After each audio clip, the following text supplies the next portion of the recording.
Hi, hello, నమస్తే. This is Suvarna. Welcome to Suman TV. Right now నాతో పాటు result oriented law of attraction coach విశ్వం విజయ్ గారు ఉన్నారు. ఆయనతో మాట్లాడేద్దాం. నమస్కారం విజయ్ గారు. నమస్కారం అండి సువర్ణ గారు. లైఫ్‌లో ఏంటంటే మనం ఒక స్టెప్ బై స్టెప్ ముందుకెళ్ళాలంటే కొన్ని చేంజెస్ చేసుకోవాలి మనలో అంటారు. హ్మ్. ఇప్పుడు మీరు ఇంతకు ముందు చెప్పిన వీడియోకి అండ్ ఇప్పుడు ఒక వీడియోకి ఏంటంటే ఇన్ఫర్మేటివ్ వీడియో లాగా ఉంది. హ్మ్. మన లైఫ్‌లో కాదు, మన లైఫ్ స్టైల్‌లో కూడా కొన్ని మార్చుకోవాలంటారు మనం ఎదగాలంటే. హ్మ్. అట్లా మీరు ఒక 3 థింగ్స్ చేంజ్ చేసుకుంటే మనం సక్సెస్‌ఫుల్‌గా ముందుకెళ్తామని చెప్తూ ఉంటున్నారు. Yes. సో ఆ 3 థింగ్స్ ఏంటి? విశ్వం విజయ్ గారిచే నిర్వహించబడే advance law of attraction class attend అవ్వాలి అనుకుంటే కామెంట్ సెక్షన్ లో ఉన్న గూగుల్ ఫామ్ ని ఫిల్ చేయండి లేదా డిస్ప్లే అవుతున్న నెంబర్ కి కాల్ చేయండి. యద్భావం తద్భవతి, ధర్మో రక్షిత రక్షిత. 3 థింగ్స్ అండి. ఆ మూడింటిని గనక చేంజ్ చేసుకోగలిగితే లైఫ్ కంప్లీట్‌గా ట్రాన్స్‌ఫర్మేషన్ అవుతుంది. మీరు ఇందాకన్నా చూసారు ఇన్ఫర్మేషన్. ఆ ఇన్ఫర్మేషన్ కాకుండా ట్రాన్స్‌ఫర్మేషన్ అవుతుంది. ఇన్ఫర్మేషన్ అంటే ఏంటంటే తెలుసుకుంటారు. ఈ విషయం బాగుందే, చాలా బాగా చెప్పారు అనుకుంటారు. కానీ జీవితాలు మారవు. ఇన్ఫర్మేషన్ వల్ల మారవు. ట్రాన్స్‌ఫర్మేషన్ అవ్వాలి. ఆ ట్రాన్స్‌ఫర్మేషన్‌కి, ఇన్ఫర్మేషన్‌కి తేడా ఏమిటి అంటే వేడి నీళ్ళని ఓకే. నీళ్ళు వేడి చేశారు. కొద్ది సమయం తర్వాత ఏమవుతాయండి? చల్లబడిపోతాయి. వేడి నీరు కొద్దిసేపు అయిన తర్వాత టెంపరేచర్ తీస్తే, కిందున్న ఫైర్ తీస్తే చల్లబడిపోతాయి. అదేం జస్ట్ ఇన్ఫర్మేషన్ వస్తే అలా ఉంటుంది. గొంగళి పురుగు సీతాకోకచిలుకగా మారిందండి. మళ్ళీ మారుతుందా గొంగళి పురుగా? మారదు. అది ట్రాన్స్ఫర్మేషన్. సో ట్రాన్స్ఫర్మేషన్ ఎవరైతే అవ్వాలనుకుంటారో ఈ 3 థింగ్స్‌ని ఎవరైతే వింటారో, కంప్లీట్‌గా ఫాలో అవుతారో వారి జీవితం ట్రాన్స్ఫర్మేషన్ అయ్యి మీకు ఏదైతే కావాలని కోరుకున్నా అది మీకు రావడం జరుగుతుంది. అందరికీ ఏం కావాలి చెప్పండి ఇక్కడ? ధనమూలం ఇదం జగత్. ప్రపంచాన్ని నడిపిస్తున్నటువంటి శక్తి ధనానికి ఉంది. సో ఎవరికైతే మనీ కావాలనుకుంటారో మనీ ఎంటర్ చేయండి. ఎందుకు పదే పదే ఊకే చాట్ బాక్స్‌లో కానీ కామెంట్‌లో మనీ అని టైప్ చేయమని చెప్పనా? ఎప్పుడైతే మనీ అని టైప్ ఎవరైతే చేస్తారో వారికి మనీ ఫ్లో అవుతుంది. ఎందుకంటే వారు మనీ గురించి ఆలోచిస్తారు.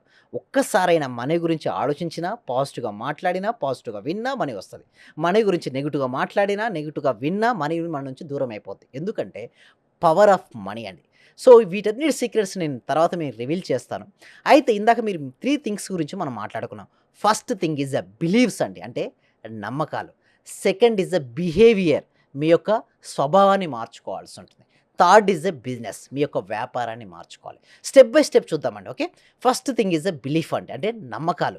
మీ నమ్మకం మారనంత వరకు మీ జీవితం మారదండి. అయితే చిన్నప్పటి నుంచి సువర్ణ గారు ఎట్లా పెరుగుతారంటే చూడండి, మనకు సబ్ కాన్షియస్ మైండ్ అనేది ఒకటి ఉంటుందండి. ఓకే. ఒకటి conscious mind, sub conscious mind, super conscious mind కూడా ఉంటుంది. బట్ దాని గురించి నేను ఇప్పుడు మాట్లాడట్లేదు. నేను మాట్లాడుతుంది ఎక్కువ సబ్ కాన్షియస్ మైండ్ గురించి మాట్లాడుతున్నాను. అంటే conscious mind, sub conscious mind. Sub conscious మైండ్‌లో ఏదైతే స్టోర్ అవుతుందో సువర్ణ గారు అదే రియాలిటీకి వస్తుంది. ఆ సబ్ కాన్షియస్ మైండ్‌కి ఏది నిజమో, ఏది అబద్ధమో తెలియదు.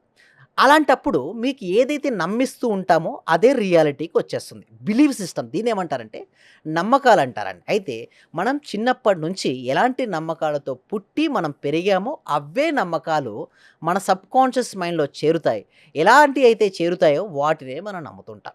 చిన్నప్పుడు మీరు పుట్టి పెరిగినప్పుడు ఏముందంటే సపోజు భార్యాభర్తలిద్దరూ మనీ గురించి కొట్టుకుంటున్నారు. దాన్ని మీరు చూసారు. మీకేమనిపిస్తుంది? ధనం ఉంటే భార్యాభర్తలు కొట్టుకుంటారు. ధనం వల్ల అన్నదమ్ములు విడిపోతారు.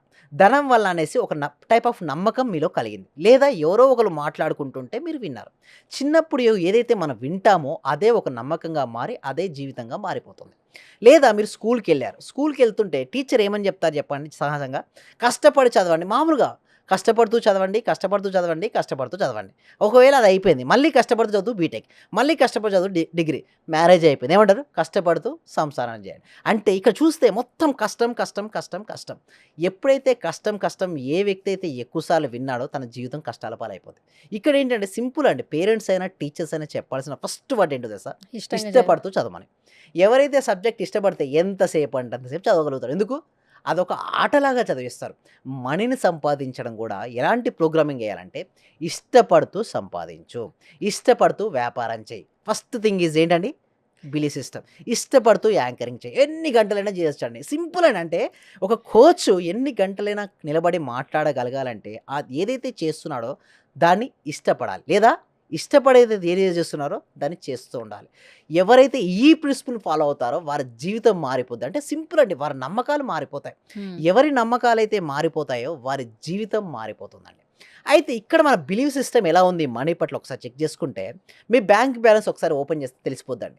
ఒకవేళ నెగెటివ్ బిలీవ్ సిస్టమ్స్ ఉన్న వాళ్ళకి ఏమవుతాయంటే డెబ్ట్స్ మీరు అనుకుంటారు అప్పులు ఎందుకు అవుతాయంటే మామూలు కావండి. హ్మ్. వారికి మనీ యందు నెగెటివ్ బిలీవ్ సిస్టమ్ ఏర్పడింది తెలుసో తెలియకో. ఓకే. ఆ బిలీవ్ సిస్టమ్ చేరినంత వరకు ఒక మనీ బ్లాక్‌గా మారి ఆ డెబ్ట్స్ అనేది ఏర్పడుతూ ఉంటాయి. ఒక డెప్ట్ ఏర్పడింది అనుకోండి, అప్పు ఏర్పడింది అనుకోండి, దీన్ని తీర్చడానికి ఇంకో దగ్గర తెస్తారు. 2 అయితే అనుకోండి, ఇవి క్లియర్ అవ్వడానికి ఇంకో దగ్గర తెస్తారు. ఏమవుతుందంటే అప్పుల వలయంలో చిక్కుకొని పోతాడు ఆ మనిషి. దాన్ని ఛేదించాలంటే నాలెడ్జ్ అనేది అవసరం. ఒక చీకటి రూమ్‌లోకి ఎళ్లారండి సువర్ణ గారు మీరు. ఓకే. మొత్తం ఎలా ఉంది ఆ రూమ్? ఆ రూమ్ మొత్తం చీకటిగా ఉంది. ఆ చీకటిని ఎంత తిట్టినా, ఎంత విమర్శించినా ఆ చీకటి వెళ్ళిపోద్దాండి? వెళ్ళదు. అక్కడ మనం చేయాల్సిందేంటి? ఒక ల్యాంప్. ఒక వెలుతురు వెలిగించిన వెంటనే చీకటి పొమ్మనాల్సిన అవసరం లేదు. ఓకే. చీకటిని విమర్శించాల్సిన అవసరం లేదు. ఆటోమేటిక్‌గా చీకటి మాయమైపోద్ది. అదే విధంగా నాలెడ్జ్ గనుక వచ్చిందనుకోండి ఆ వ్యక్తికి, మనీని ఎలా సంపాదించాలి? సంపాదించిన మనీని ఎలా నిలబెట్టుకోవాలి? నేను ఒక సామ్రాజ్యాన్ని, వ్యాపార సామ్రాజ్యాన్ని ఎలా విస్తరించాలి అనే ఆలోచన ధోరణి ఎవరికైతే ఉంటుందో వారి మైండ్ సెట్టే వారిని ఆ విధంగా గ్రోత్ చేస్తూ ఉంటుంది. Okay. That is the power of believe system. Next is the behaviour and your attitude. Your attitude ఎలా ఉంటుందో వాళ్ళ లైఫ్ అలాగే ఉంటుంది. నేను ధనవంతుడిని అనే యాటిట్యూడ్ ఉంటూ మీరు ఒక కూరగాయల మార్కెట్‌కి వెళ్లారు మేడం. మీరు ధనవంతుడు అవుదాం అనుకున్నారని. వారు ఎంతో రూపీస్ చెప్పిన వెంటనే వారు బార్గెనింగ్ అంటే తగ్గించండి, తగ్గించండి అనుకోండి కాదు. నెక్స్ట్ ఈస్ ద చాలా ఇంపార్టెంట్ ఈస్ ద బిజినెస్. మీ యొక్క బిజినెస్ గ్రోత్ అవ్వాలి అంటే ఫస్ట్ మీ యొక్క ఎలా ఉండాలంటే మీ బిజినెస్‌లో దాన్ని సాధించాలి అంటే నేను ఆల్రెడీ బిజినెస్ సక్సెస్‌ఫుల్‌గా అయింది.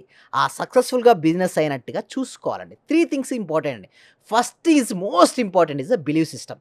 మనం మనీ పట్ల సానుకూలమైన దృక్పథాన్ని. నెక్స్ట్ యువర్ యాటిట్యూడ్ అంటే మీరు ఎట్లాంటి డ్రెసెస్ వేసుకుంటున్నారు. మీరు ఒకవేళ సంథింగ్ ఏదో అడిగారు మీరు కూరగాయల మార్కెట్ ఇంత 20 అడిగారు. ₹10 ఇస్తారన్నారనుకోండి. ఏం ఆలోచిస్తున్నారు మీరు? పూర్‌గా ఆలోచిస్తున్నారు. మీరేం కావాలనుకున్నారు? ధనవంతులు అవుదామని చూస్తున్నారు. బట్ పూర్‌గా ఆలోచిస్తే నెవర్ బికమ్. అంటే your attitude and your behaviour. And your business బాగా గ్రోత్ అయినట్టుగా, ఎంతో మందికి ఎంప్లాయ్‌మెంట్ సృష్టించినట్టుగా, your company and your founder of your CEO of your own company, you are giving the salaries to your own employees. Okay. ఎప్పుడైతే అలాంటి ఆలోచన విధానం కలిగిస్తుంటారో ఈ మూడింటిని ఫాలో చేస్తే మీరు ధనవంతులు అవుతారండి సువర్ణ గారు. ఓకే. సో, ఈ వీడియో చూసిన తర్వాత మీకు గూడా కొన్ని చేంజెస్ చేసుకోవాలనుకుంటే మాత్రం స్క్రీన్ మీద స్క్రోల్ అవుతున్న నంబర్స్‌కి కాల్ చేయొచ్చు. డైరెక్ట్‌గా విజయ్ గారితో మాట్లాడొచ్చు. సో ఇంకా వివరాలు తెలుసుకోవాలంటే డిస్‌ప్లే అవుతున్న నెంబర్‌కి కాల్ చేయండి లేదా గూగుల్ ఫామ్‌లో ఫిల్అప్ చేయండి. సర్వే జన సుఖినో భవంతు, సమస్త లోక సుఖినో భవంతు. Thank you so much. నా రిజల్ట్స్ చాలా ఉన్నాయి సార్. Thank you sir. నాకు ఫస్ట్ ఆఫ్ ఆల్ నేను నమ్మలేదు మా సుధారాణి గారు చేస్తున్నప్పుడు. ఒకరోజు పౌర్ణమి రోజు చేపిచ్చారు నా చేత. నాకు ఆటోమేటిక్‌గా నాకు ఇంట్రెస్ట్ వచ్చింది. ఫస్ట్ మా హస్బెండ్ నన్ను ఇంట్లో గొడవ చేస్తూ ఉండేవాళ్ళు ఆఫీస్ నుంచి ఇంటికి వచ్చే లోపల. ఫస్ట్ తన మీద అనుకున్నాను. ఈ రోజు ఆఫీస్ నుంచి వచ్చి ఎంత రిస్క్ లో ఉన్నా సరే నవ్వుతూ స్మైలీతో నాతో స్పెండ్ చేస్తున్నారు. నేను మీకు పరిచయం అయిన దగ్గర నుంచి నేను డైలీ మార్నింగ్ క్లాస్ వింటూ ఉంటాను సార్. అంటే మాకు హోమ్ మేకర్ కదా, కుకింగ్ పని ఉండటం వల్ల నేను ఏదో ఒక టైం అంటే నైట్ కంపల్సరీ చేసుకొని పనుకుంటాను సార్. అట్లా టైంలో నేను నా గోల్డ్ అనేది బ్యాంక్ లో ఉంటే ఆ గోల్డ్ బయటకు వచ్చింది సార్. వచ్చింది హ్యాపీగా ఉంది సార్. నా కారు ఫైనాన్స్ లో ఉంటే అది గొడవలు అయ్యి ఇష్యూ లాక్కెళ్ళారు. అది మళ్ళీ తిరిగి వాళ్ళే తీసుకొచ్చి నాకు ఇచ్చేళ్ళారు సార్ నా కారు. చాలా హ్యాపీగా ఉంది సార్.